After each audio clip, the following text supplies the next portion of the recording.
All right, so this is sideline cranial rolling, and what we're going to do is take like I've got a paper towel roller here, or you could use a rolled up towel or anything. Just put it under my side, and what this is going to do is just create a little bit of compression in my side here, and it's going to help to open up my chest.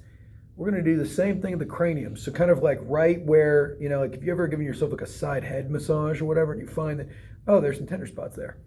That's where we're putting this this towel. Now, in this position, with this, I want to make sure that I'm not shrugging my shoulders. So there's like some space between the towel, I'm sorry, between my shoulder and the yoga block here. I want to make sure I can get really comfortable in this position.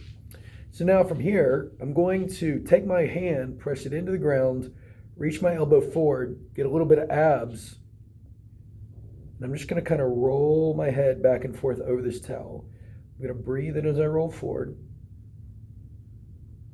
Exhale as I roll back, and you notice it's not a lot of rolling. I'm not going very far whatsoever, but I'm walking my body down. I'm keeping my arms on, getting kind of a little bit of a stretch in my back here with my hand on the ground. And I'm just oscillating over this muscle, this what we call the temporalis, to help to create some lateral compression of my head to open up my skull a little bit, front to back. Breathe in as we go forward. Exhale as we go back. Form anywhere from 1 to 3 minutes.